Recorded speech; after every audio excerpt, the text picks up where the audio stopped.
So ito mga kabayan, nagpost isang kababayan natin sa Facebook ng kanyang bill sa Meralco. Ang total bill ay halos umabot ng 18,964, kulang-kulang 19,000 ito mga kabayan. Tapos pinost na yan sa kanyang Facebook na sinabi niya halos araw-araw ay wala siya sa kanyang kondo at umaabot ang kanyang trabaho sa 12 hours to 14 hours. So grabe di ba mga kabayan, meron pa nga ibang nag-post dyan sa Facebook na umabot pa ng 25,000, halos dumoble raw ang kanilang mga Meralco bill sa loob ng isang buwan. Dati 8,000 lang kanilang bill, ngayon naging 25,000. Kaya nga ngayon pinatawag nga sa Senado ang Meralco dahil at ERC dahil nga sa bill shock na ito ng ating mga mamayang Pilipino na sobra-sobra ang kanilang pagtaas ng kuryente. Kaya watch po natin ang kaganapan sa Senado na ito mga kabayan. Tama ba? Nandito ang Meralco? Opo. Sige, kung maaring magtanong kasi maraming report sa amin, hindi lang sa social media, kundi direktang daing na ang bill shock ay lumalaganap dahil sa Meralco at gulat na gulat ang mga tauhan kung bakit lumobo ang mga bill nila, yung iba sabi triple pa. Looking at the rates archive of Meralco, generation cost apparently increased 765 in February to 840, an increase of 75 centavos. Bakit? Mr. Generation na to hindi na ito fuel and so on or even forex.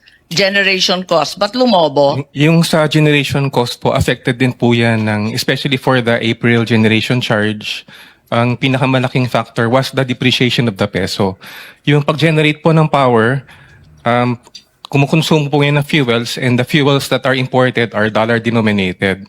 Actually po, kahit po yung indigenous fuel natin tulad ng malampaya, dollar denominated po din yung bayad sa kanila.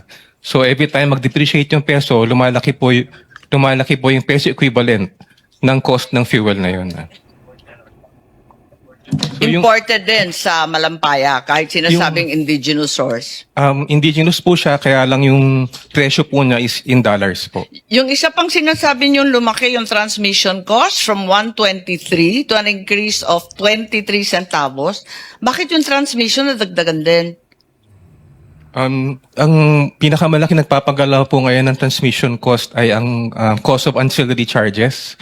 So Of ito what? po yung Sorry? Ang tawag po yan ancillary charge. Ito po yung Ancillary mga charges. Opo, ito po yung mga backup power generators that NGCP pays. Bakit lalaki?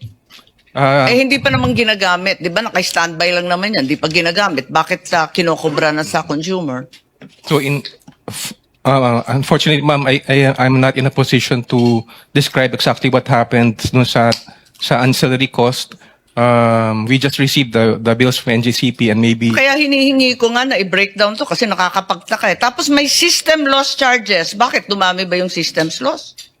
Yung system Bakit loss... naman magiging less efficient? Suddenly, sa loob ng isang buwan, 10% increase.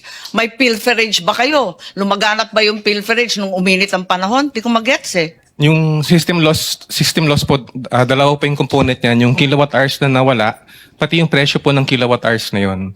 Yung nawala na kilowatt hours, hindi ho lumaki yun. Ang lumaki po yung presyo ng kilowatt hours. Yung presyo ng kilowatt hours, nakabase po yun sa generation at transmission cost. So every time tumaas o bumaba yung generation at transmission charge. Oy, grabe naman. Patong-patong na to. Yung generation charge, may charge na. Tapos sa double up pa sa system loss. Tapos yung ancillary charges na hindi naman ginamit, nakatambay lang, dinagdagan din. Parang nawiwili kayo sa kadadagdag. At when VAT is calculated, kasama rin system loss at yung iba't iba pang sinasabi ninyo, yung transmission, ancillary, etc. Yes po, Madam Chair. Computed lahat yan sa VAT? Meron pong VAT component, per bill component, except for a few na sabi ng BIR, hindi kasama sa VAT base. So, anong masasabi natin sa mga nagrereklamo? Baka naman pwedeng sumagot din ang ERC o kung sino man dyan sa sa DOE. Ano masasabi natin sa mga dumadaing, mga households that are recording triple their electric consumption and their bills at a time when electricity sales actually declined. Ang realidad, ang sinasabi lagi ng Meralco ay lumolobo ang konsumo kapag tag-init. Pero pag tinignan ko to, from February to April, lumiit nga yung konsumo From 2.711 billion kilowatts, naging 2.644 billion kilowatts. It hardly supports the idea that higher consumption occurred in the summer. So, what's going on? Can we have ERC perhaps explain? Because it's not just Meralco under the gun here. Yung NEEC sa Nueva Ecija, yung iba't iba pang mga co-op, pare-pareho rin na nagsilobo ang kanilang billing.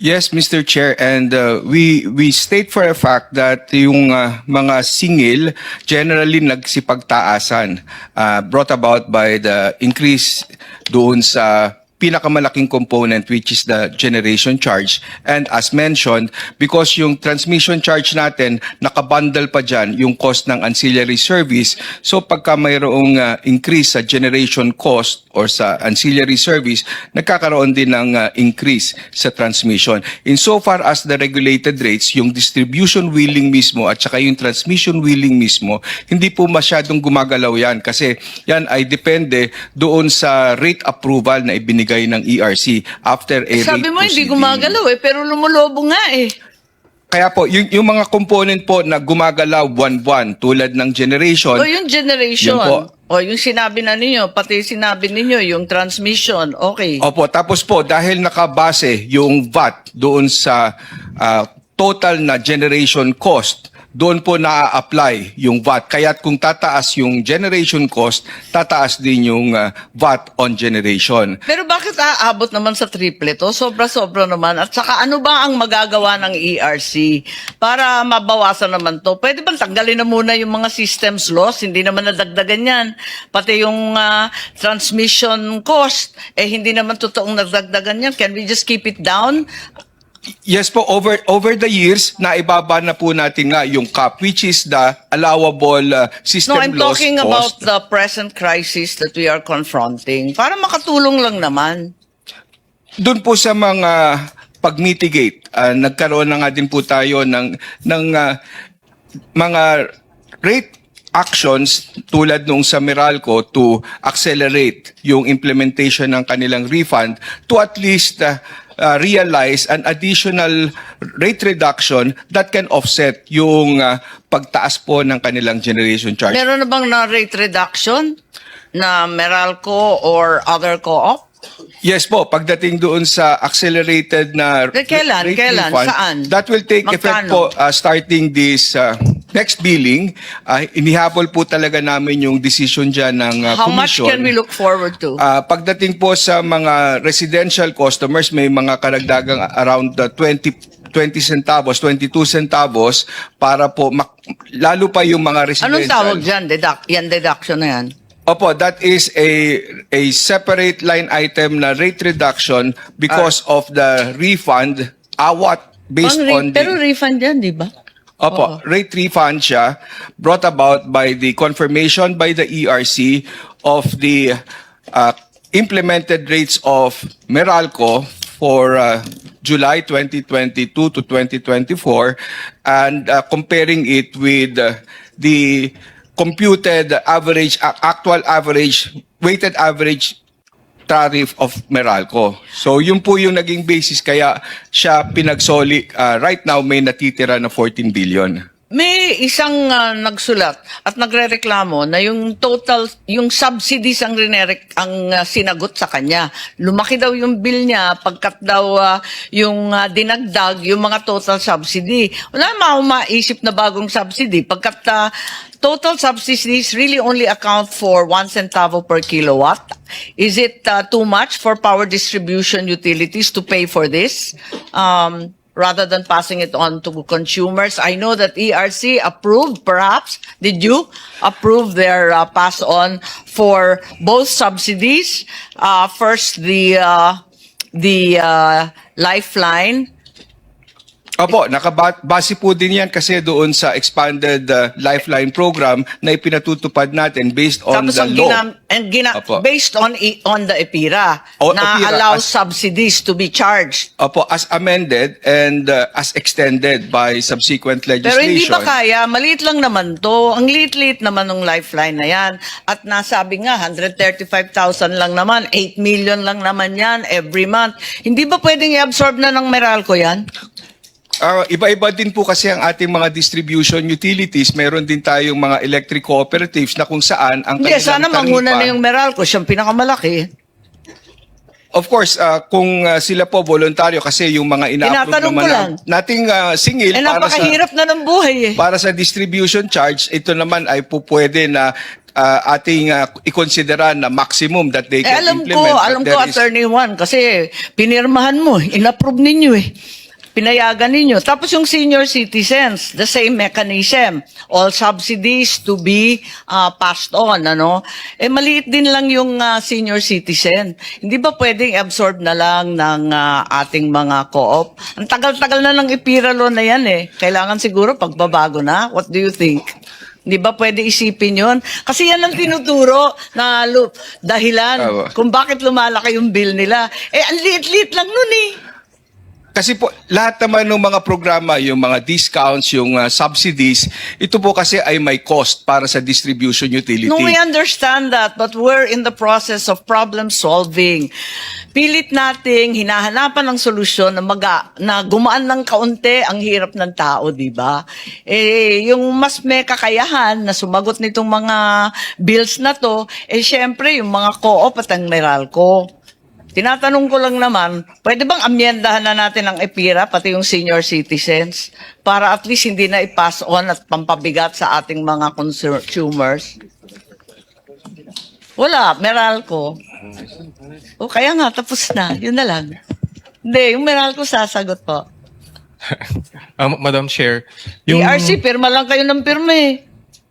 siguro we'll defer or we'll comply with whatever regulations ERC releases. Yung sa discount, yung sa Lifeline subsidies lang po, it is used to fund discounts on the bill. Tapos yung discount po na yun, sa lahat ng component ko. So kasama po yung generation charge na yung pinamalaking component yung na bill. So maybe we need to discuss the mechanism kasi bakit ho i-absorb ng distribution utility lahat when the discount is applied also, for example, to the generation and transmission charges. Okay. Pero bukas ang inyong isipan.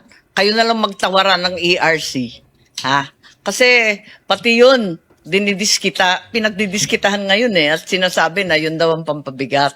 So, kinakailangan talaga ang pag-iisip natin ngayon, hindi lamang sumunod sa batas, kundi tulungan ng tao. Di po ba? So, yun lang ang sinasabi ko. Maraming salamat po. Thank you very much, Thank you, Mr. Senator Chair. Mr. Andy, Chair, for those. Yes, go ahead, Chair Juan. Well, of course, we're looking at the components of the electricity bill. Ang pangatlong highest dyan, bukod doon sa generation and then the wheeling charges, would be taxes. Nasa huli na po talaga yung subsidies, yung 1 centavo at saka yung lifeline at saka yung senior citizen. Ang pangatlong pinakamalaki po talaga ay yung taxes. So bukod po kasi sa VAT, Tama. nandyan din po yung local franchise taxes. So Pero pwede yun rin nga ang pong sinasabi mapag-isipan. natin na yung VAT, malaking bagay kasi compounded na, patong-patong na yun, tapos tatamaan ng VAT. Nag-uusap na ba kayo ng BIR na baka pwede naman? Madali lang ba tanggalin ang VAT dito? Kasi laging dinadahilan na input-output na yun, hindi daw kaya ng accounting, magulo daw. Parang hindi naman magulo. Ang issue po kasi ay doon sa pagdating sa VAT sa system loss dahil yung system loss talaga, yung gastos na yan ay patungkol nga as mentioned sa generation cost ni distribution utility at yung associated na transmission cost. At ito ay napapabilang doon sa definition ng gross receipts. Teka, ang sinasabi mo ba, per item may VAT. Pagkatapos, yung compounded total, may VAT na naman? Hindi po, kasi yung... Parang nalito ako dun, yung pong parang doble-doble na yung hindi singil po. ninyo. Yun lang sa system loss, separate siya na ini-impose siya ng VAT, but yung system loss charge kasi represents the generation cost at yung associated transmission cost para dun sa nawalang kuryente. Yes, but attorney, you're effectively doubling the charges because you have an individual charge for system loss, whereas you have another charge for generation and transmission. Pero doon po sa generation charge, Kino-compound mo siya ng doble-doble. Hindi Ang po, bigat kasi, naman. hindi po, kasi nakahiwalay doon yung sa generation charge ni distribution utility, nakahiwalay doon yung cost para doon sa system loss, para doon sa yung sa difference between the kilowatt hours Yes, purchased we at saka yung understand kilowatt that. We hours understand sold. that. But it's not helping our problem na sana, yun nga, maibsan itong labis-labis na charges at kung paano yung VAT na yan, kasi matagal na namin sinasabi yan, nakahiwalay naman siya Klaro naman sa unbundled receipts ng Meralco. Bakit hindi nalang bawasan yan? Yun lang. Okay. Apo, sinulatan na rin po namin yung BIR sagot. at humihiling kami na kung po pwede marekonsidera yung definition ng gross receipts para sana ay hindi na mapasama dito yung system loss charge. System loss. Oo. Bakit yung system loss nasa VAT pa rin? Oo. Kasi that's prospective Hindi pa nangyayari yun. Bakit tataksan na? Ang bigat naman. Okay, thank you very much. To ERC, parte po nung Protect Committee recommendation is to study the VAT component of petroleum and VAT component of electricity. So, Sana nga hindi lang ang pagpuna ng mga senador ang pag-imbestiga nito sa Meralco, kundi mabigyan nila ng solusyon ang problemang ito na napakalaki para sa mamayang Pilipino, mga kababayan.